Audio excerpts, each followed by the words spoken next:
VG Drumin, il faut le rappeler, la chanson est sortie en 2018 lors du sacre de la France de Kylian Mbappé et consort. C'était dans une finale palpitante face à la Croatie de Luka Modric. Alors, chers téléspectateurs, je ne suis pas seul sur ce plateau. Je suis avec mes confrères qui ne sont plus à présenter à ma gauche. Lui, là pour nous, Chérif Montiemois. Bonsoir, Chérif. Salut Gildas, salut à tous les téléspectateurs et à toutes les téléspectatrices. Belle chevelure, vous êtes bien coiffé aujourd'hui. Merci. L'autre invité sur ce plateau, il n'est plus à présenter, également fan du Real de Madrid, mais heureusement, je n'allons pas parler du Real de Madrid là pour nous. Roland Bédi, bonsoir Roland. Bonsoir Idas, bonsoir Chérif et bonsoir à tous les téléspectateurs. La semaine dernière, vous n'étiez pas avec nous, mais c'est un plaisir pour nous de vous revoir dans ce studio. Chers téléspectateurs, nous entrons dans le vif de cette émission avec la toute première rubrique. Il s'agit de Afrique Foot.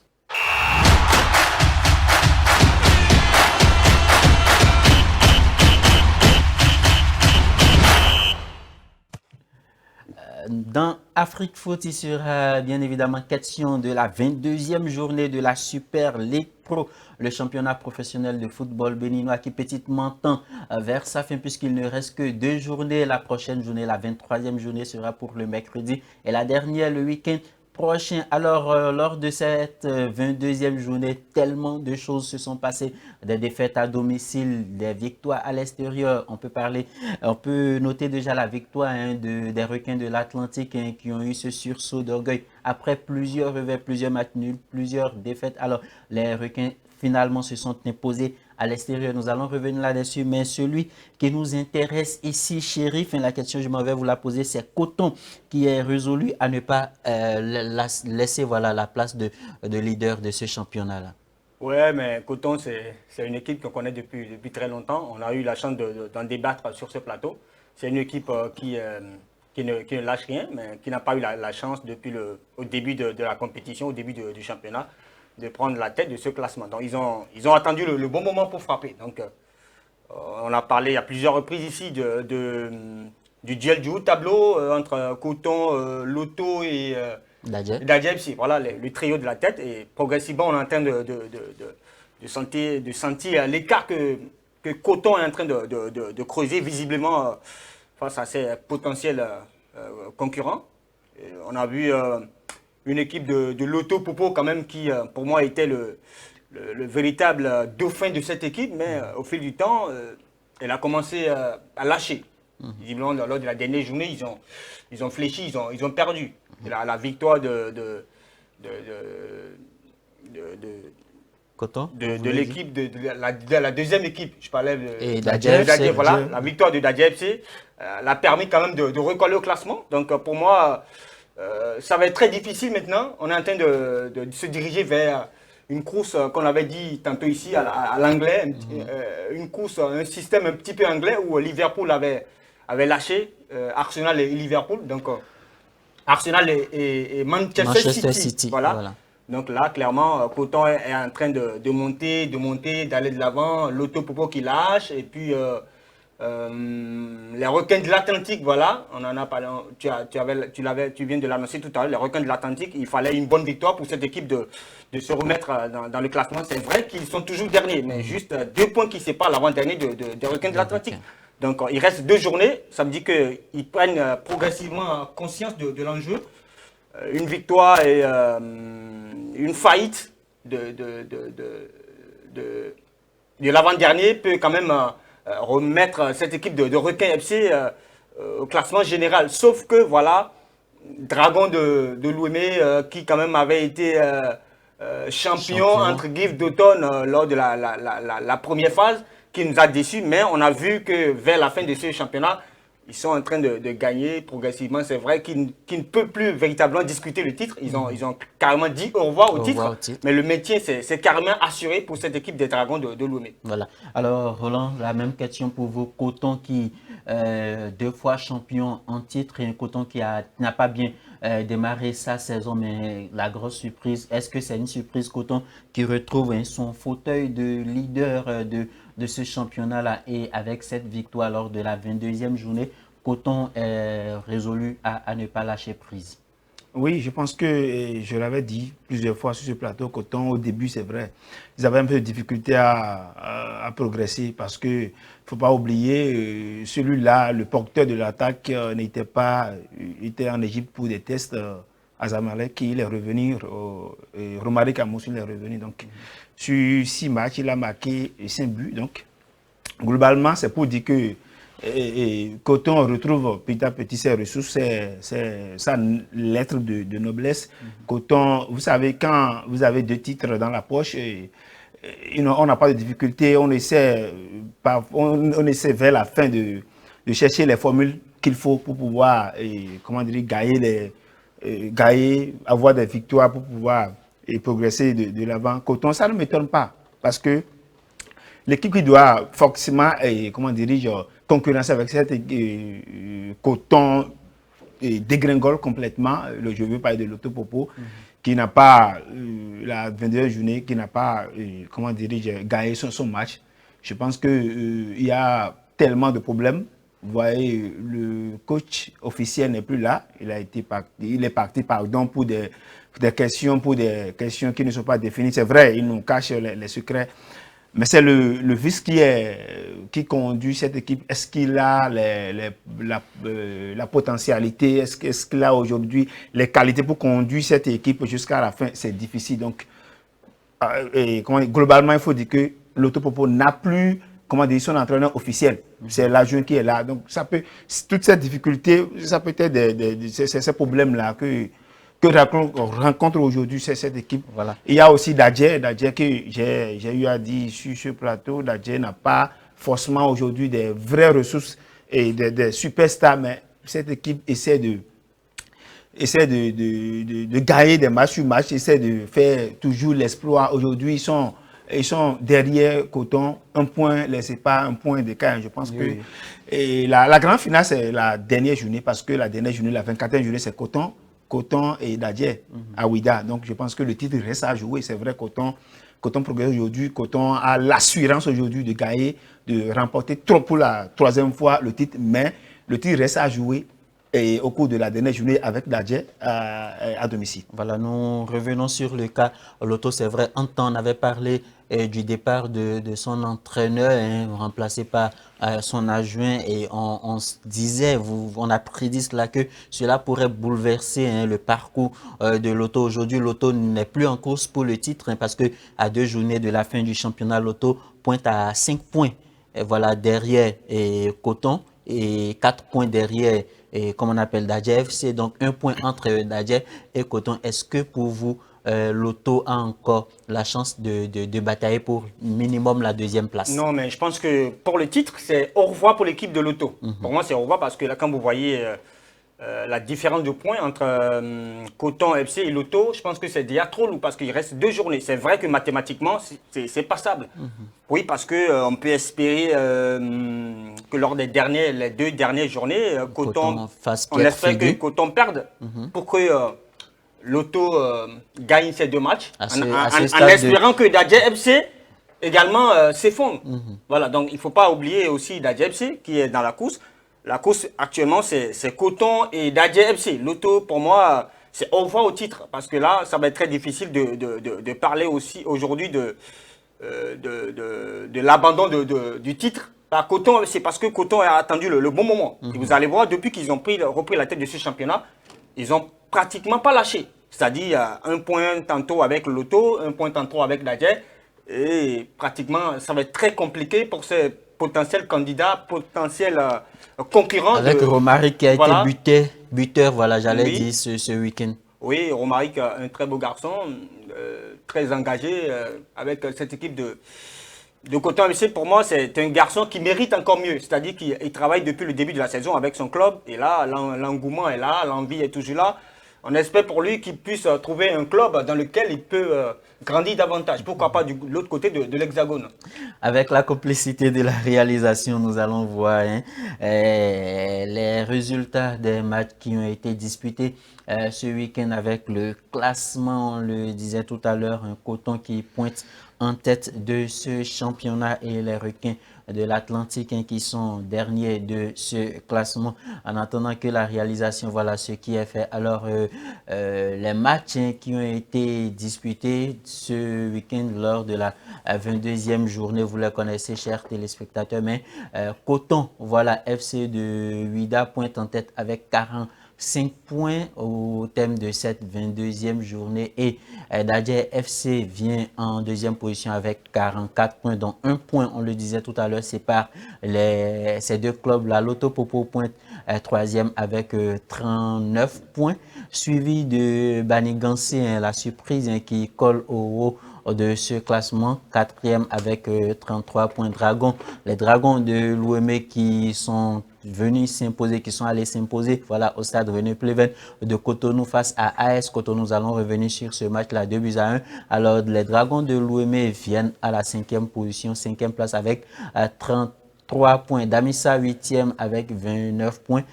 AS Cotonou qui déçoit de plus en plus avec ce souci d'entraîneur qui n'est plus sur le banc, qui est en temps. On nous a fait comprendre qu'il est limogé, il est sanctionné. On ne sait vraiment pas ce qui explique l'absence du coach de AS Cotonou sur le banc. Mais AS Cotonou qui se retrouve à la 14e position avec seulement 22 points, on le disait. Les requins de l'Atlantique ferment la marche avec 18 points et sont 16e de cette Super League Pro. Alors, Roland, la question que je m'en vais vous poser, c'est la sensation d'Adja FC. D'Adja FC qui est en train de tout donner pour jouer le titre, pour arracher, pour décrocher voilà, ce Graal final qui est le titre de champion du Bénin. Ce n'est rien d'autre que la mentalité. Cette équipe, les joueurs ont un mental d'acier. Et ces joueurs, ils ont cette force solidaire de toujours titiller les équipes qu'ils rencontrent. Il y a aussi la population d'Adja qui accompagne. Quand vous avez le 12e joueur qui sont derrière vous, qui vous motivent, qui vous donnent cette sensation, vous avez la facilité de jouer. C'est ce que j'ai constaté parce que j'ai toujours dit sur ce plateau, je n'ai pas encore vu cette star dans cette équipe. Comme on peut parler de Romaric à Mosson au niveau de Coton. Non, je n'ai pas encore trouvé ce joueur-là de qualité, non. Mais il y a le collectif. Il y a une consigne collective. Les joueurs ont cette envie d'écouter l'entraîneur. Les joueurs ont cette envie d'écouter la population et ils essaient de satisfaire la population. Donc je pense que c'est un club d'Adja. Ils savent ce que le deuxième joueur cherche et ils font l'effort de toujours satisfaire le peuple d'Adja. Donc c'est ce que j'ai constaté. Voilà. D'ailleurs même vous allez voir et quand tu progresses. Quand tu progresses et que tu as un soutien derrière, tu vas toujours essayer de faire mieux, d'aller de l'avant. Donc je pense que c'est en réalité, les vraies ressources, la force de ce club. C'est ce que j'ai constaté. Sinon, en réalité, c'est pas qu'ils ont des joueurs, des superstars, des meilleurs joueurs qui font progresser l'équipe, non. En tout cas, Dadje, je le disais tout à l'heure, Dadje qui est en train de titiller le champion en titre, un Coton FC qui est leader actuellement de ce championnat à 2 journées de la fin. Nous allons revenir sur ce match qui opposait AS Cotonou à Dragon FC. Les Cotonois qui recevaient à domicile les Dragons de l'Ouémé, ils se sont inclinés. Ça faisait là le 3e revers consécutif à domicile des Cotonois. AS Cotonou qui a perdu 1-2 à domicile avec la complicité de la réalisation. Nous allons revenir sur ce match qui opposait ces deux clubs avec une très belle réalisation, le deuxième but des Dragons de l'Ouémé.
Voilà, précieuse victoire des Dragons de l'OM sur la pelouse du stade de René Pleven face à AS Cotonou. AS Cotonou qui est 13e voilà, de ce championnat actuellement, 14e j'allais dire de ce championnat actuellement, et les Dragons de l'OM qui sont 5e. Le deuxième but des Dragons de l'OM reste, selon moi, un shérif, le meilleur but de cette 22e journée. Oui, parce que le but est vraiment exceptionnel, parce que là, on a vu un léger décalage du gardien, c'est-à-dire que le joueur même se fait surprendre par le ballon, parce que quand vous voyez la façon dont le ballon lui revient et la façon dont lui-même il a frappé, on se demande s'il n'a pas été surpris par le ballon ou pas, sauf que ça lui tombe dessus, et puis hop, ça va. Et le gardien également, il a laissé quelques centimètres derrière, donc ça le surprend un petit peu parce qu'il ne s'attendait pas à ce que le ballon le revienne. Donc, il a été trompé. Le but a été exceptionnel. Bravo. Après, ça peut être l'un ou le meilleur but de la saison, comme tu viens de le dire. Voilà. Roland, meilleur but de cette 22e journée. On ne va pas encore dire meilleur but de cette saison de Super League Pro, mais pour vous, est-ce que ce but reste le meilleur but de cette 22e journée? Visiblement, c'est possible parce que c'est une belle volée, demi-volée. Vous voyez un peu, la balle sortait de la surface de réparation, le joueur venait et il a juste tiré une frappe puissante qui n'a laissé aucune chance à ce gardien. Ça m'étonne un peu. Bon, il fait partie des 3 meilleurs gardiens du Bénin, si je peux m'exprimer ainsi. Donc, bon, les plus grands gardiens prennent des buts. Hein, ça m'étonne. Voilà, ça arrive un gardien de ce niveau, de cette qualité, qui prend ce but-là, ça m'étonne. On a vu les Manuel Neuer, les Ter Stegen, l'un des meilleurs gardiens du monde actuellement, a pris un but pratiquement du centre. Donnarumma qui fait n'importe quoi dans les gros matchs. Voilà, nous allons continuer, nous allons progresser dans cette émission. Nous allons fermer la page de la Super League Pro et cette fois-ci parler de notre équipe senior des Guépards du Bénin qui depuis quelques matchs nous donne bonne impression depuis Amiens, depuis les matchs amicaux contre la Côte d'Ivoire champion en titre Et le Sénégal, vice-champion, ou je dirais, qui a remporté la dernière CAN avant la Côte d'Ivoire. Les Guépards du Bénin nous ont donné bonne impression de l'autre côté du stade Félix Houphouët-Boigny d'Abidjan en battant d'abord le Rwanda 1-0 et ensuite une victoire historique face au Nigeria, 2-1 avec des réalisations signées Jodel Dossou et Steve Mounier. Nous allons, avec la réalisation, revenir sur cette belle victoire historique des Guépards du Bénin. Benin defense. Great opportunity. How about that? There's your goal, Benin. Front post, a touch. Oh, it's banged in. Look at that. That is... Voilà, Jodel Dossou qui après est sorti sur blessure et Steve Mounier qui ont permis au Bénin de faire un sans faute lors des 2 dernières journées FIFA comptant pour les éliminatoires de la Coupe du Monde 2026. Alors Roland, vous avez suivi ce match-là. Quelles sont vos impressions sur ce parcours des Guépards du Bénin de l'autre côté de la Côte d'Ivoire? Bonne impression, Chidas, parce que quand vous êtes à la quête d'une victoire depuis plus de 2 ans, et que ça vient comme ça, 2 victoires d'affilée, c'est ça, hein? Une contre le Rwanda, 1-0, et la deuxième contre le Nigeria, un pays voisin à côté, qui, sur le papier, partait favori, hein, je pense bien pour cette rencontre. Le Bénin a su classer le Nigeria, je pense que depuis 1959, où ces 2 équipes s'affrontaient, le Bénin n'a jamais réussi à abattre, comment dis-je, le Nigeria qui nous a d'ailleurs privé de la dernière Coupe d'Afrique en nous battant à domicile à la maison à la dernière minute. Oui.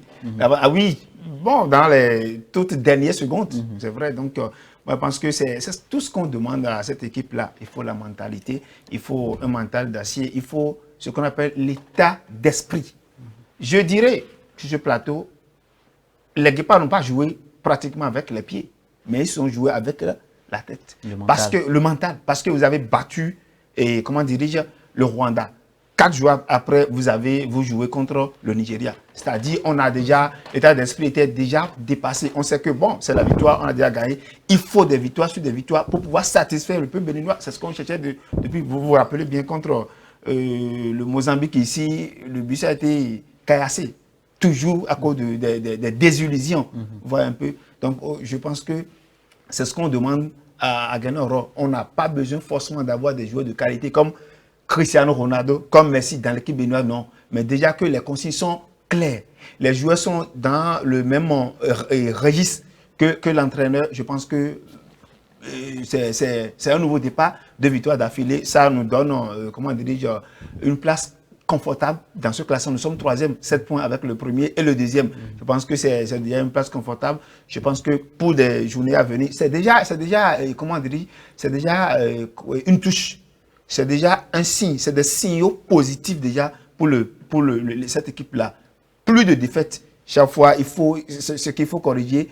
Je pense que Guénoro maintenant aussi, il est satisfait. Il sait que bon, il n'aura plus les critiques des journalistes, des millions de Béninois en tout cas pour chaque fois, il faut des victoires sur des victoires. Comme on le dit, les critiques vous permettent de vous corriger. Alors, Chérif, moi la question que je m'en vais vous poser, est-ce que vous ne donnez pas peut-être raison à Guénoro qui disait en temps qu'il fallait rajeunir l'effectif parce que on a des joueurs comme les Jodel Dossou qui n'arrivent plus à tenir pendant les 90 minutes, à peine 60 minutes de jouer. Voilà, on sent la fatigue. Steve Mounier qui était fatigué depuis, mais il n'a pas pu le remplacer parce que ça, c'est un autre aspect, parce qu'on n'a pas peut-être un autre buteur sur le banc, mais il y avait ce jeune Romaric là de Coton qui était sur le banc. Est-ce que, là, je vous demande de vous prononcer sur la suite et l'avenir de nos Guépards?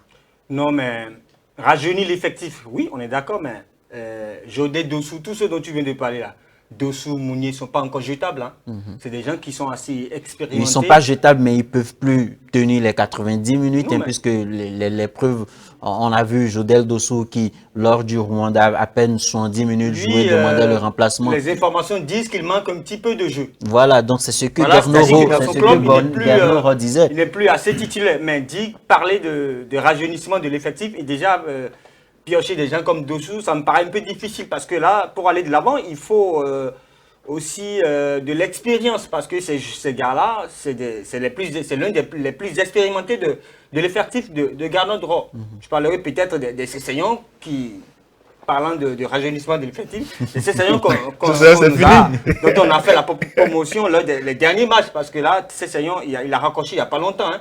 Les gens comme Pouté, etc. Quand on parle de rajeunissement de l'effectif, au sein de cet effectif béninois, je parlerai de ces gars-là. Dessous, je pense qu'on a encore besoin de ces gars-là qui ont une expérience assez européenne, qui peuvent apporter au sein de cette équipe béninoise. Parce que tu as parlé tout à l'heure de Amoussou. Amoussou, il est moins expérimenté. Hein. Parce que là, il faut qu'il soit d'ailleurs... Mais c'est déjà pas qu'il figure déjà dans l'effectif. D'accord, hein. qu'il figure dans l'effectif, c'est d'accord. Mais il faut qu'il fasse ses parts d'abord sur la scène africaine. C'est-à-dire que, attendant que son club se qualifie et que pour des coupes de barrage CAF, et qu'il fasse toutes ses preuves et permette à son équipe de grandir.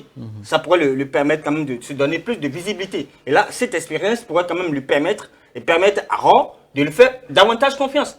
Pour la belle preuve, vous avez vu Marcel Dandino qui a été titularisé en lieu et place de Alagbé qui nous a convaincus qu'après, il n'a plus la forme qu'il faut pour pouvoir garder les buts de cette équipe. Pour moi, la meilleure décision que Ron aurait prise, c'est de donner la responsabilité des clés de gardien de but à Marcel Dandino. C'est l'une des grandes décisions les plus difficiles parce qu'il ne faut pas l'oublier. Alagbé, lui, il est en Europe. Parce que si on faisait piètre figure, si le score était tout autre que ces victoires-là, on pourrait peut-être accuser Garneau d'avoir titularisé Marcel Dandino. Et donc, c'est la raison pour laquelle vous dites qu'il a fait. C'est une grosse décision qu'il a dû prendre. C'est une grosse décision qu'il a prise. Après, cette équipe béninoise-là, il ne faut pas tout de suite l'applaudir et dire qu'on est déjà à l'abri. Parce qu'on parle quand même des scènes d'éliminatoire d'une Coupe du Monde. Une Coupe du Monde que le Bénin n'a jamais joué. Et c'est plusieurs matchs, il reste encore plusieurs matchs. Il y a encore plusieurs journées, plusieurs matchs qu'on a joué parce que la Coupe du Monde, elle est jusqu'en 2026. Elle est encore très très loin. Donc, tu as l'obligation, tu as encore des matchs contre le Nigeria, tu as encore les matchs contre le Mozambique. Il ne faut pas tout de suite te mettre à l'abri. Il faut se mettre en tête qu'on a un objectif à atteindre. Et l'objectif, c'est la première place du groupe. Et là, le Nigeria ne va pas lâcher tout de suite. Hein. Ils sont conscients de l'enjeu. Il y a encore des matchs. Donc, l'entraîneur qui a déjà été limogé. Ah oui, il a été limogé parce que là, dans un groupe composé du Mozambique, du Rwanda et du Nigeria, du Bénin, on apprend que le Nigeria ne joue pas les premiers rôles.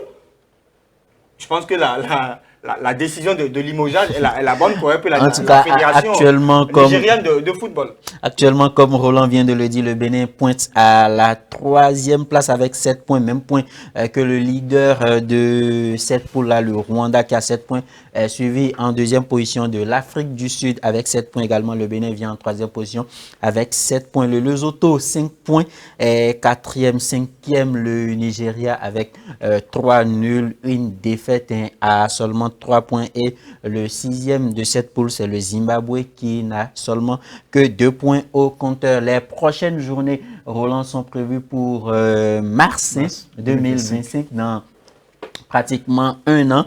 Et alors, le Bénin, en mars 2025, le Bénin se rendra de l'autre côté du Zimbabwe. Le Zimbabwe qui est dernier de la poule avant de recevoir toujours en mars 2025 l'Afrique du Sud. On espère que ça sera au stade général Mathieu Kérékou. Si ce n'est pas le cas, on ira de l'autre côté de la Côte d'Ivoire puisque c'est un stade qui nous porte chance. Alors, d'ici mars 2025, vous voyez les Guépards garder cette constance-là, cette forme-là, revenir en forme pour glaner des victoires encore? Oui, ça dépendra de l'entraîneur. Chérif vient de souligner un point. Moi, je ne suis pas trop d'avis parce qu'il faut rajeunir l'équipe. Comme il l'a dit, il faut donner du temps de jeu à ces jeunes-là parce que ça ne sert à rien de convoquer des joueurs et de les mettre au banc. Je vous donne un exemple terre à terre. Vous regardez Mohamed Tidjani, le colosse défenseur là. Quand Khaled était là, ben, il a été convoqué, mais tout le temps, il ne fait que jouer le banc. Mais une fois Khaled est parti, ce joueur-là a été titularisé et aujourd'hui, il montre véritablement toute sa force dans cette défense-là. C'est un joueur qui s'impose, vous voyez un peu, parce que nous avons aujourd'hui le Bénin, parce que, n'oubliez pas, le Bénin encaisse très vite. Avant. Mais aujourd'hui, nous avons un défenseur qui a une suprématie, qui essaie de communiquer, qui, d'ailleurs, même quand vous voyez son gabarit, c'est un défenseur qui s'impose. Mais avant, celui-là n'avait pas de temps de jeu parce qu'il y avait Khaled, parce qu'on pensait que Khaled était le meilleur défenseur du mais monde. la patience est un chemin, la patience oui, est un moi, je chemin dis, d'obéissance. c'est comme je dis, Il n'y avait pas je n'en meilleur. disconviens pas, Chérif, je n'en disconviens pas. Mais il faut toujours donner, si vous voulez rajeunir l'équipe, si vous savez que bon, le Bénin restera toujours performant pendant des années, mais il faut donner les 15 dernières minutes, les 10 dernières minutes aux joueurs convoqués. On va quand même pas allier 22 joueurs sur l'air de jeu. Vous convoquez les joueurs, vous les laissez pendant des années. C'est le fini. Vous convoquez des joueurs, vous les laissez sur les bancs pendant des années. Et c'est quand le titulaire en déclin que vous le mettez, mais il n'a pas d'expérience. Il n'est pas habitué à ce style de jeu. Donc, ce que moi, je demande, si vous convoquez, vous arrivez à convoquer Romaric et Amoussou, mais essayez de leur donner les 15 dernières minutes, bien les 10 dernières minutes, mais vous les mettez au banc tout le temps. Mais quand est-ce qu'ils vont maîtriser ce jeu-là? C'est ce que moi, je demande. Les hommes terre-à-terre, c'est les hommes de Tidjani. Le défenseur, le colosse défenseur, il s'impose. Chérif, vrai ou faux? On l'a vu dernièrement lors du dernier match face au Nigeria. C'est pour ça que je parlais de Romaric Amoussou. On pouvait, Guerno avait la possibilité de lui donner quelques minutes parce que Steve Mounier était fatigué, il ne pouvait même plus descendre, ne pouvait même plus courir quand on lui donnait la passe. Difficilement, il arrivait à récupérer le ballon. Donc, je pense que Roland a raison quand il dit qu'il faut donner quelques minutes. Je vais peut-être le rejoindre sur ce point parce que là, à un certain moment, peut-être lors des dernières secondes, des dernières minutes, il faut peut-être effectuer des changements et donner la chance à ces jeunes. Mais attention, il ne faut pas prendre le risque parce qu'en faisant des changements, il faut se mettre dans la tête du coach. Parce que quand tu sors un attaquant de classe comme Steve Mounier et que tu fais entrer à Moussou et que tout de suite ça commence à fléchir et que tu encaisses l'égalisation, tu vas t'en prendre à qui? On a vu beaucoup de matchs. Moi, je me rappelle du match de la Suisse contre l'équipe de France. C'était un euro, le dernier euro. La France menait 3-0. Et Deschamps, il a commencé des changements. C'est-à-dire qu'il a sorti Griezmann, il a sorti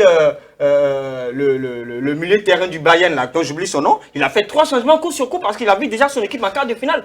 Et automatiquement, ces gars-là ont commencé à encaisser. Les Suisses ont égalisé rapidement les 3 buts. Et après, les scènes de tir au but, la France a éliminé. Ça a failli coûter la place à Deschamps. C'est vrai, il y a des choix qu'il faut faire. C'est des risques. Ça peut ne pas moins expérimenté, ça pose. Et puis quelque part aussi, c'est le coach qui connaît, le sélectionneur qui connaît le quotidien de ses joueurs. C'est ça. Ils sont à l'entraînement ensemble. Il sait quand il faut mettre tel joueur. S'il ne l'a pas fait, nous n'allons pas lui en vouloir. Le plus important, ce sont les 3 points. Nous avons eu 6 points sur 6 lors de ces 2 dernières journées. En tout cas, félicitations aux Guépards. Et après leur victoire historique face au Nigeria, les Guépards ont foulé le sol de leur pays. Quelques-uns se sont arrêtés au micro de nos confrères et ils se sont prononcés. Steve Mounier, Jodel Dossou et autres. Nous allons les suivre très rapidement avec la complicité de la réalisation. Ça fait plaisir parce que la victoire, on cherchait il y a longtemps et Dieu merci, on a fait 2-2. Je suis très content de ça. Oui, on avance, on progresse ensemble. C'est vrai que le groupe avait beaucoup changé à l'arrivée du nouveau coach, mais aujourd'hui on commence à se connaître, on commence à régler les petites erreurs qui ont fait qu'on avait perdu pas mal de matchs par le passé. Et voilà, c'est un groupe entier qui progresse avec beaucoup de jeunes. Et on l'avait dit, de toute façon, à partir du moment où tu prends des jeunes au départ, forcément il va falloir être patient et aujourd'hui la patience porte ses fruits. Si déjà ça a été travaillé, parce que dans le match on savait très bien que Steve gagnait presque tous les duels et ils ont mis Adjayi sur Steve.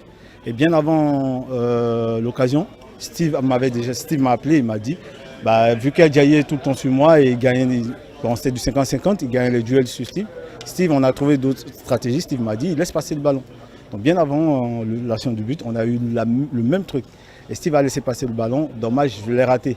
Donc, le second coup, je me suis caché dans le dos du défenseur. Et dès que Steve a laissé passer le ballon, j'ai surgi et je lui ai piqué. Mais bien avant de tirer, j'ai eu une alerte aux ischios. Mais j'ai quand même fini l'action parce que je me suis dit, au moins si je sors, j'ai quand même remis mon équipe dans le droit chemin. Et voilà, je n'ai pas voulu prendre de risque, je suis sorti. On se sent bien. Et comme vous l'avez vu, nos 2 matchs de préparation en France, on avait fait bonne figure, donc on a dit qu'on devait continuer sur cette lancée. Donc du coup, on a maintenu le cap et ça donnait ce que ça donnait.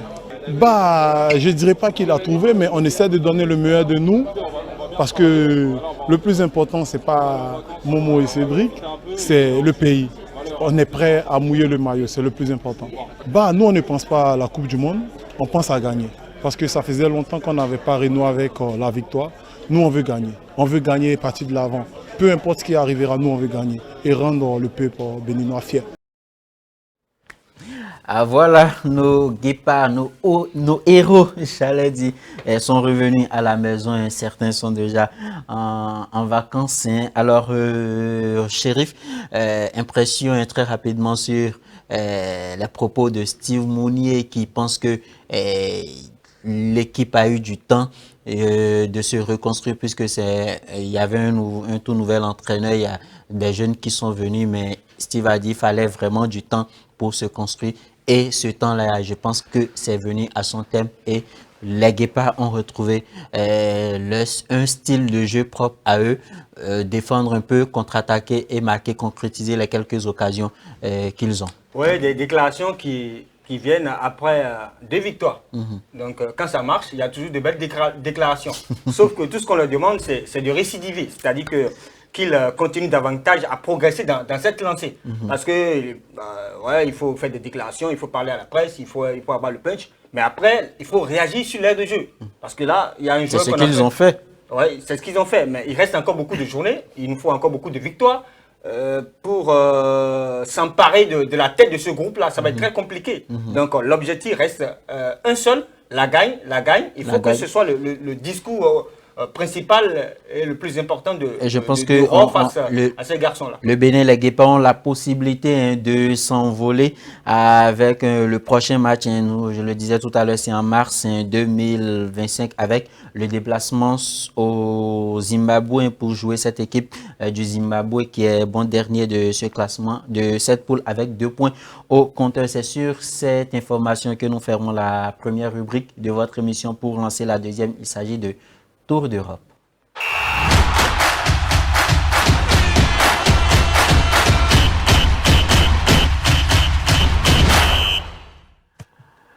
En Europe, vous le savez, chers téléspectateurs, nous n'allons pas parler de 2 choses à part l'Euro Allemagne 2024 qui a été lancé ce vendredi avec l'entrée en lice de la National Mannschaft qui s'est imposée largement 5-1 face à l'Écosse. Le résumé de ce match avec la réalisation. Oh, eh bien nous l'avons eu. Un point final. Voilà l'Allemagne qui lance bien sa compétition à domicile en s'imposant avec un score écrasant 5-1 face à l'Écosse. Un Chérif, belle victoire des hommes, des coéquipiers de Manuel Neuer. Ah ouais, je l'avais dit sur ce plateau que l'Allemagne faisait partie des grandissimes favoris de cette compétition parce que n'oublions pas que les Allemands ils jouent à domicile, encore face à une équipe comme l'Écosse. Il fallait que les Allemands déroulent après des piètres prestations lors du dernier Euro, notamment du dernier mondial. Donc là, ça va leur remettre plus en confiance. 4-1, hein. C'est une démonstration. 5-1, autant pour moi, c'est presque une démonstration de force sans précédent de la part de la National Mannschaft. Il fallait le faire quand même pour se remettre en confiance tout de suite dans cette compétition. Voilà, ça me rappelle une victoire du Barça 5-1 sur le Real de Madrid dans un classico. Alors, de grandes nations jouent l'Espagne qui a battu la Croatie de Luka Modric qui dispute probablement son dernier Euro. L'Espagne s'est imposée 3-0. La Suisse également qui s'est imposée. L'Angleterre s'est également imposée 1-0 avec un but de Jude Bellingham. Le tout néo, voilà, champion d'Europe avec le Real de Madrid. Mais le match que nous allons vous montrer, c'est celui-là qui opposait.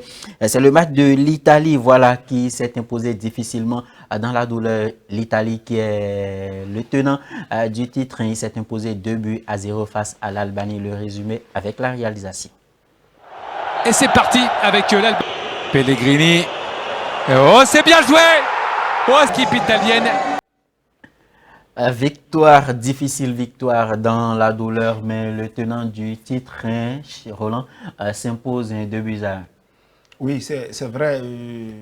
Vous l'avez dit tantôt, l'Italie, c'est une grosse nation.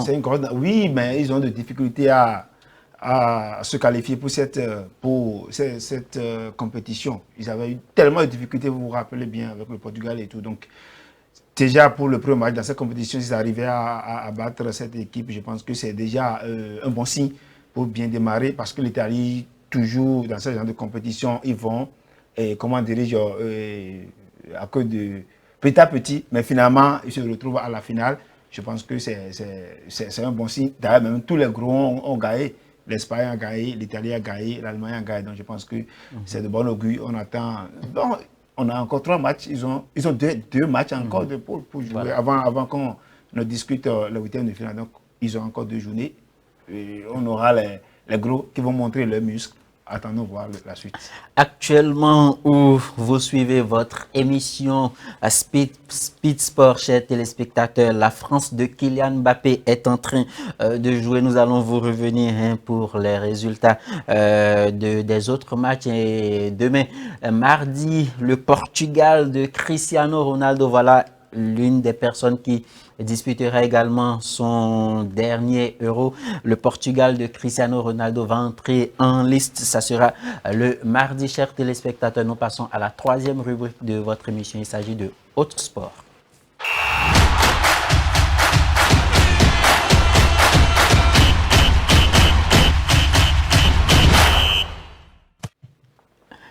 Ce samedi nuit a eu lieu la finale du championnat du monde de boxe de la WBA avec à l'affiche Tank Davis opposé à Frank Martin. Avec la réalisation, nous allons suivre le résumé de ce passionnant combat qui s'est soldé par un KO.